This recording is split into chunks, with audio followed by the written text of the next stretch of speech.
Hey guys, what's going on? Tenebris here. So today we're going to be showing off these reach hacks that I have built into Minecraft. So we got my friend Impertinence here. Alright, ready? Stand in this corner, stand there, stand there. Alright, try to hit me. Try to hit me. Dude, it's reach. I got reach in Minecraft, bro. Built in. Sounds like some bait to me. Hey guys, what's going on? Tenebris here. Welcome back to the channel. So after I did research and made the video on Optifine Fast Math giving an extremely slight reach advantage, I started thinking about what else in Minecraft isn't exactly what we've been taught. And I came across a very interesting effect, which technically is able to give any player more than 3 blocks of reach in vanilla Minecraft with no cheats, no modifications, nothing weird going on in the client, just a 100% vanilla and unmodified game. And you might be like, Tenebris, what exactly do you mean more than 3 blocks of reach in vanilla? How is that possible? You said many times in your videos before that Minecraft's client-side reach is 3 blocks. Now, that is actually still true. And I'm going to explain how both of these things can be true in a bit. But before then, for everyone to be on the same page, I really have to give some background about how Minecraft movement works and how the server interprets that movement. So to start off with the basics, every tick in Minecraft, which is 20 times a second, a position packet is sent from the client to the server, unless you're standing still, and in that case a flying packet is sent to the server. A flying packet is basically just a position packet with no information about the player's motion because they're standing still. Also, in versions above 1.8, flying packets don't exist, so when you stand still, you don't actually send anything every tick. So what exactly do these position packets which are being sent to the server every single tick contain? Well, several different things, but to keep it simple, they contain information about the player's X, Y, and Z coordinate, which are the same coordinates that you see when you press F3 in-game. Now, what exactly does the server do when it receives these packets from a client? Well, obviously, it needs to tell the other players in the game where this client is. Like, if player A is at X 50, Y 34, and Z 155, then it needs to tell every other player in game that player is at those coordinates, because otherwise, the other players don't know where they are. So to explain how players can actually get above 3 blocks of reach in Minecraft, I need to explain how the processing on the server side of these position packets affects where other players appear on your screen. So how exactly does the server do that? Well, it uses 2 different types of packets. The first packet is known as a packet playout relative entity move, which I'm going to be referring to as a entity move packet, and the second one is known as a entity teleport packet. Now, relative entity moves are sent from the server to the client whenever another player's position updates less than 4 blocks in a single tick. If a player's motion updates more than 4 blocks in a single tick, like if they get teleported by the server, then the server sends entity teleport. But we're going to completely ignore entity teleport for now. I'm going to explain why it sends a different packet later. But for now, let's just focus on relative entity move. So let's imagine 2 players. Player A is watching player B move. Player B moves a small amount of distance between where they started off and where they're going. That difference is then sent to the server as 2 position packets. The server then takes that information about where the player was and where the player moved and turns it into a packet playout relative entity move to send back to the other client to see that player move on their screen. It's effectively a chain. So you can imagine it as a conveyor belt where position packets are being fed into the server constantly, while the server takes those packets and processes them and then sends out relative entity moves to everyone else on the server for them to know where your player character is. Now, with that all out of the way, and you guys understanding how the server essentially interprets the player's motion, to understand how this actually can give you more or less reach depending on your movement, we need to talk about Java, and we need to talk about the exact process that these packets go through on the server. So before I can get into the exact technical details of how this occurs, we need to talk about data types in Java. Specifically, we need to focus on bytes and doubles. Now, a byte in computer science is basically a collection of 8 bits. A bit is basically a binary, so it can either be 1 or 0, and that byte contains information about whatever you want to measure. Now, you can think about it like reading binary. It's basically just writing out a bunch of 1s and 0s to translate them into numbers. Now, because bytes are only 8 bits, they only have a small amount of ranges of numbers they can actually represent. They can only represent between negative 128 to 127, or 0 to 255. Anything more than that can't be represented with bytes. And a double is a floating point type. You don't have to understand what that means. Basically, it's a different type of data storage, which is a collection of 8 bytes, and it has a ginormous value range. I'm going to put the value range on the screen right now of doubles.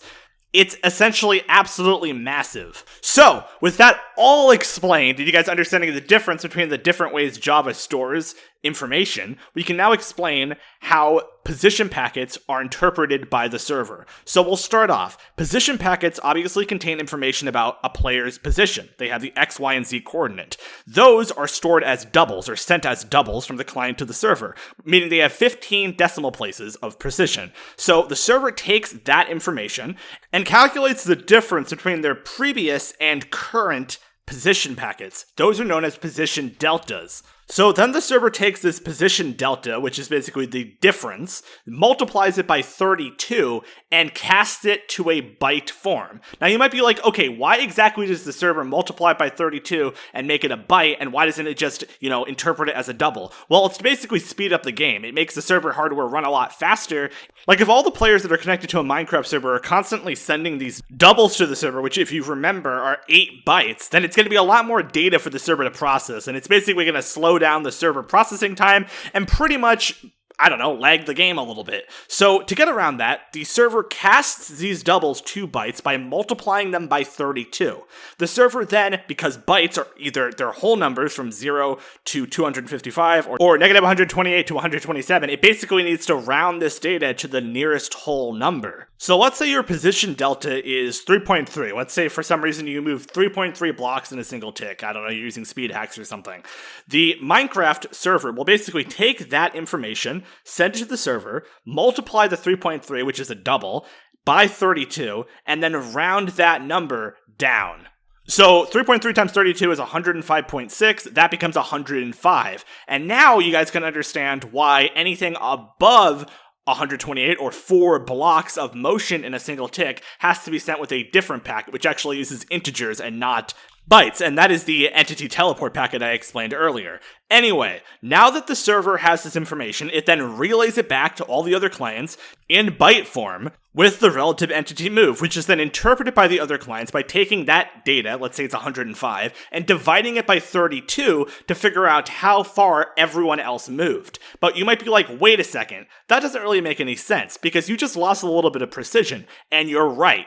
It was not 105.6 which was being sent to the other clients, it was 105, meaning that if you do 105 divided by 32, like the clients would do, it would actually be 3.28125 blocks that the enemy player would be rendered on their screen to be moving in a single tick, and not 3.3. So there's actually a little bit of difference between the motion on the client side and how the other players see it on the server side. Now with all of that explained, we can get into reach. What does this mean for reach? Well, the east-west glitch, which you saw earlier in the video, and I'm going to show on the screen right now, is basically a result of this misinterpretation of the data from the server. What's happening right now is that player 1 is sending information to the server with position packets. The server is taking that information, converting it into bytes, and then rounding it, sending it back to the other client, and the other client is then taking the rounded number, dividing it back by 32,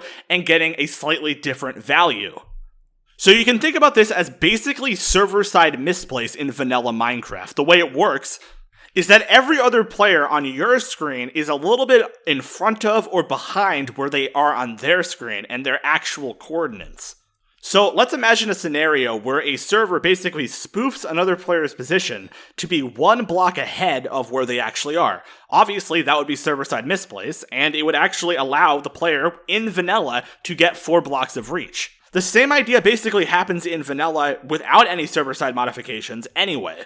So the client-side player still has 3 blocks of reach, and on reach display mod and everything, the client side would still see 3 blocks of reach. But the player that they're fighting might be a little bit in front of where they actually are, giving the other player a very slight reach advantage, even though obviously on the client side it's still 3 blocks of reach. It's basically that the other player is misplaced in front of where they actually are very slightly.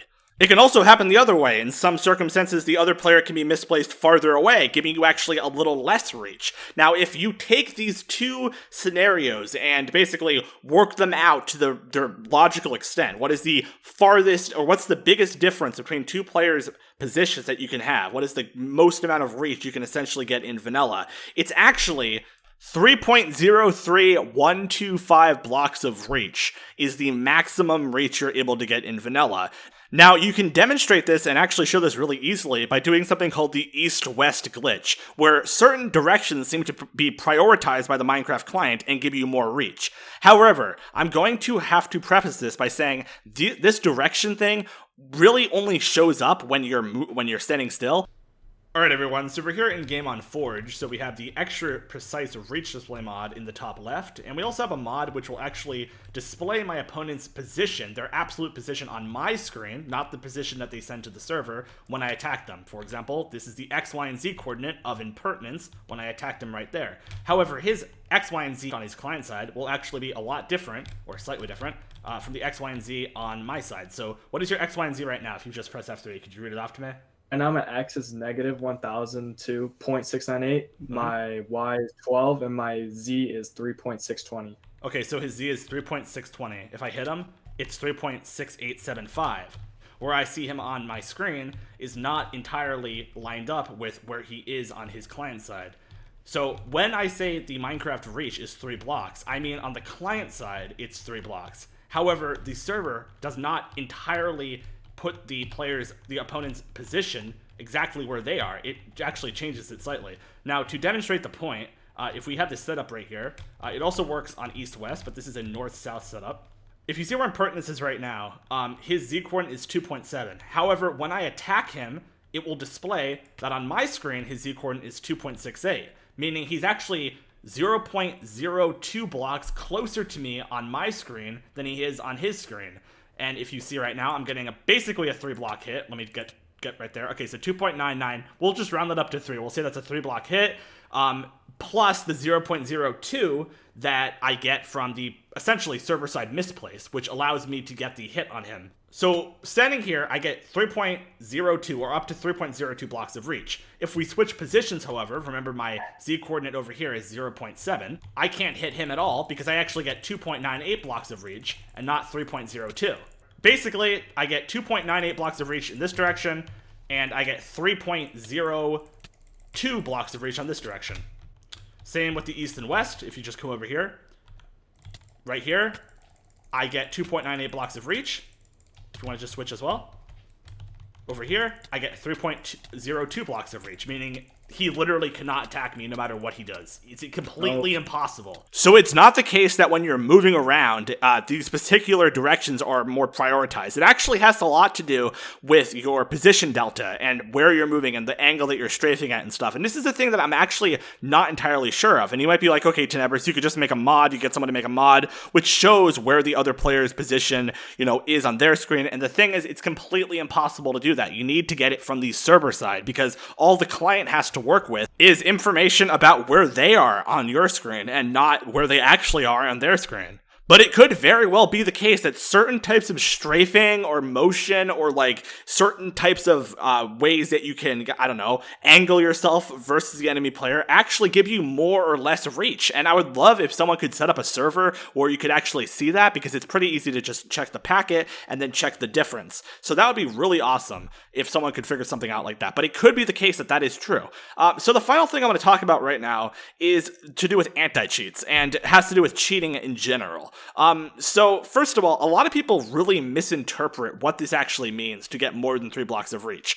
Your reach is still 3 blocks on the client side, and if the server isn't doing anything weird, everyone basically has the same thing to deal with. There's no unfair advantage here. It's just a matter of who can abuse it the best, basically, whenever we figure out what exactly is the optimal way to do that. And this isn't really going to false flag anti-cheats or really cause any issue in terms of that, because the server has to deal with the server-side position and the client-side position, both of them at the same time, and because of that, the server already has the information it needs for a reach check or whatever. I'm going to put a mod in the description, which is going to allow you to see the enemy's position on your screen, and you guys are going to be able to see that there's actually a huge difference between the position on your screen and the position on their screen, even when they're standing still. So yeah, guys, that was how you get up to 3.03 blocks of reach in vanilla Minecraft. Hope you guys enjoyed. If you want to see more content like this, leave a like. Buy my Badline Client Cape, link in the description.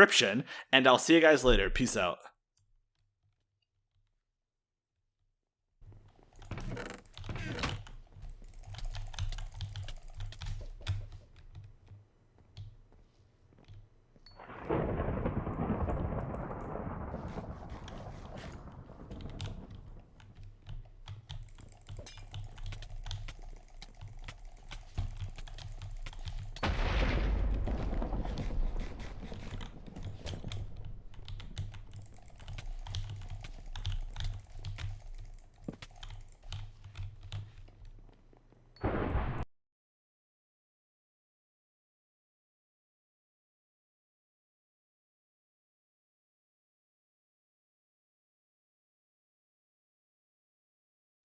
All right, everyone. So we're back here with my friend Impertinence. So Impertinence is not moving right now. Impertinence, what is your x coordinate? My x is negative 987.915. Okay. So right there. All right. So when I attack him, it's gonna basically put what his x on my screen is, and it's gonna be different. It says that your x is negative 987.9375. So it's basically different. Yeah, so I essentially have server-side misplace built into vanilla Minecraft. All right, bro. You could keep saying that. It sounds like you have something installed. No, I swear I'm on vanilla Minecraft. Like, anyone could just go test this. Whatever you say, vape user.